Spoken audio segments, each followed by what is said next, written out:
Bonsoir, je m'appelle Evelyne de la Chenelière.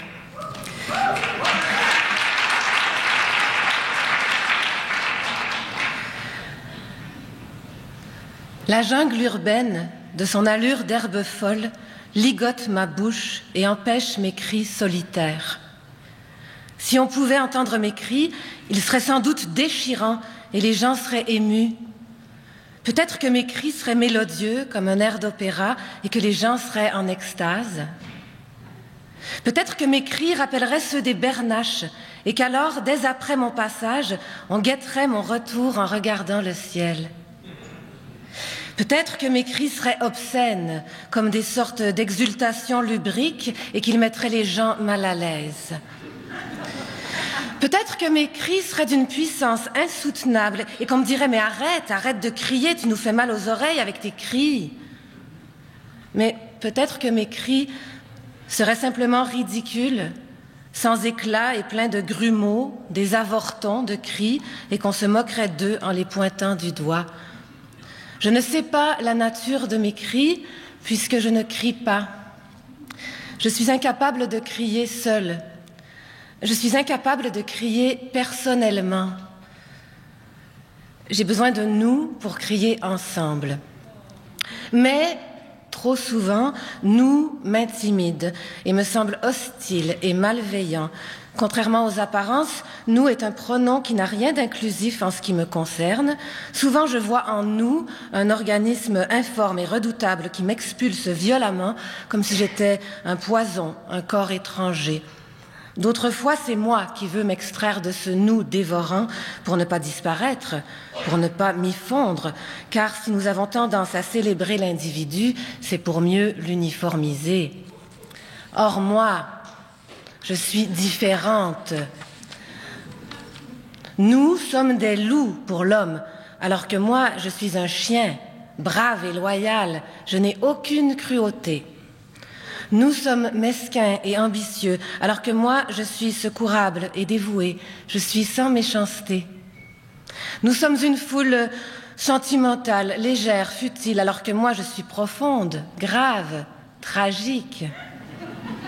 Décidément, je détonne, je contraste, je me distingue. Vous comprendrez qu'il m'est très difficile de vivre parmi nous.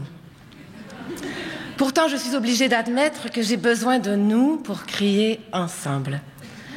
Tant que nos gosiers seront les gorges d'un fleuve assoiffé, nous crierons à boire, à boire, à boire. À boire, pourrons-nous entendre comme un chant de gorge ancestral, à boire, car nous avons soif. Soif de flots de lumière, d'immensité humide, de poésie mouillée. Soif d'amitié profonde et de baisers furieux. Soif de sève ambrée et de neige bleue. Soif d'enfants terribles qui nous regardent, qui plongent leurs yeux dans nos trous de mémoire jusqu'à la grande noirceur, jusqu'au Caravelle, jusqu'au sang versé des Indiens. Soif de bains de foule fraternelle, soif de larmes de joie, soif de sacré, de débordement, de monumental. Soif de la fois où tu m'as regardé, ton front collé au mien, tellement que je sentais ta vie battre jusque dans mon crâne quand tu m'as ordonné d'être libre. Soif de perles incontrôlables, d'œuvres révolutionnaires, de désirs ardents. Soif de forêts touffues, de fenêtres claires, et de rivières sauvages. Nos forêts sont pelées, nos fenêtres sont opaques, nos rivières sont harnachées. C'est la grande désolation des hommes et des lieux. Alors nous nous indignons. Nous ne savons pas très bien comment faire. Les Arabes nous font envie avec leur printemps, car nous aussi, nous voulons faire la révolution. Nous aussi, nous voulons plus de justice, plus de liberté, plus de partage. Nous connaissons tous une veuve ou un orphelin qui mérite d'être passionnément sauvé. Nous avons tous un ami rejeté par un système impitoyable où seuls les puissants ont droit à l'indulgence. Nous croisons tous des silhouettes chancelantes parce que vidées de leur courage, de leurs rêves, de leur essence, de leurs moyens. Vraiment, nous avons chez nous tout ce qu'il faut pour nous indigner. Des chômeurs errants, des endettés honteux, des étudiants ignorés, des sans-abri schizophrènes, des sans-papiers harcelés, des intellectuels méprisés, des vieux reclus, des enfants battus, des malades négligés, des suicidaires suicidés.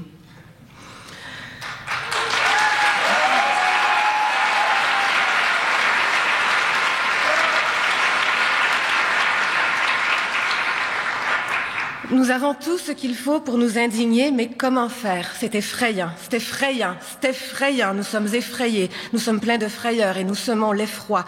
Nous nous effrayons les uns les autres parce que nous avons la mauvaise habitude de nous regarder dans les crocs.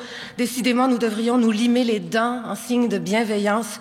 Peut-être cesserions-nous alors d'être monstrueux. J'ai posé mes mains sur ma tête et j'ai tourné sur moi-même en disant « Mais que faire? Que faire? Que faire? Que faut-il faire? Et que dois-je faire ?» Puis j'ai regardé autour de moi et j'ai vu des hommes et des femmes qui se prenaient aussi la tête en tournant sur eux-mêmes et en disant « Mais que faire ?»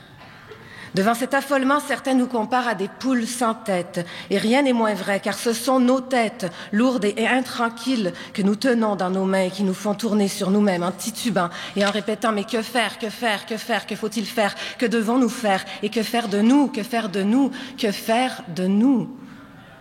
Tout va mal, Dieu est mort, le monde est sans pitié, il n'y a plus de saison, la corruption sévit, nos temples sont assiégés par des vendeurs pornographes, on fait des affaires de tout, c'est l'occupation marchande, le bateau est à la dérive, c'est le naufrage certain et nous n'avons pas de gouvernail. Que faire et où aller?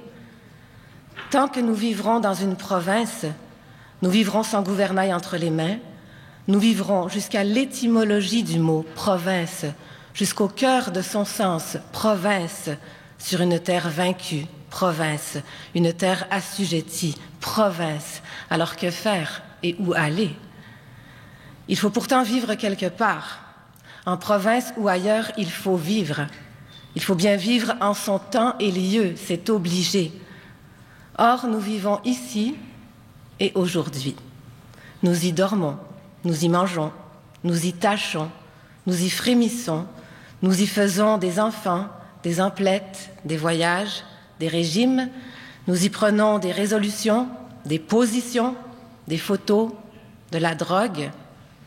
Nous y cherchons le sens, la grâce, l'amour, l'orgasme, tout ça pour tenter de saisir le jour d'aujourd'hui, tout en regrettant souvent le passé ou en désirant que l'avenir soit tout de suite, car, faut-il l'admettre, aujourd'hui nous désespère. Nous avons souvent soif d'eau qui coule sous les ponts, que le temps passe, qu'il file, qu'il se dépêche de nous rendre morts ou meilleurs. Nous pensons, se pourrait-il qu'un jour, demain, nous regardions aujourd'hui comme une chose étrange et familière, une relique, un souvenir lointain. Aujourd'hui serait alors un objet qu'on puisse soulever, retourner, frotter puis ranger dans une boîte, une chose dont on puisse dire c'est un peu moche, c'est du passé, mais c'est à nous, n'ayons pas honte et regardons franchement. Aujourd'hui, ce sont des années d'égarement, d'indifférence et d'erreur. Aujourd'hui, ce sont des archives, comme nos dessins d'enfants au coup de crayon mal assurés, mal habiles, des dessins ratés qu'on découvre des années plus tard et sur lesquels on pose un regard tantôt dédaigneux, tantôt charitable, parce qu'ils témoignent d'une évolution alors inespérée. Nous serions enfin dégagés d'aujourd'hui. Nous pourrions dire avec certitude qu'aujourd'hui nous aura plongés dans le noir, qu'aujourd'hui aura été cette caverne imaginée par Platon, cette grotte qui fit de nous des êtres enchaînés, sidérés et prisonniers des apparences. À l'heure des bilans, au futur antérieur, nous pourrions dire « aujourd'hui nous aura trompés ». Et l'illusion de son confort aura été parfaite. Nous pourrions dire enfin nous ne sommes plus aujourd'hui, enfin les lendemains peuvent chanter.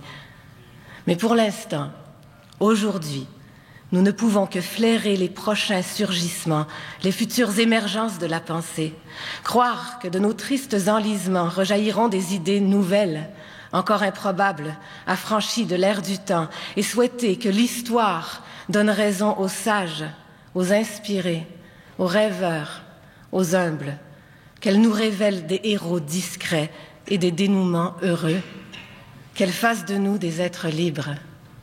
Surtout, qu'elle fasse de nous des êtres libres. Merci.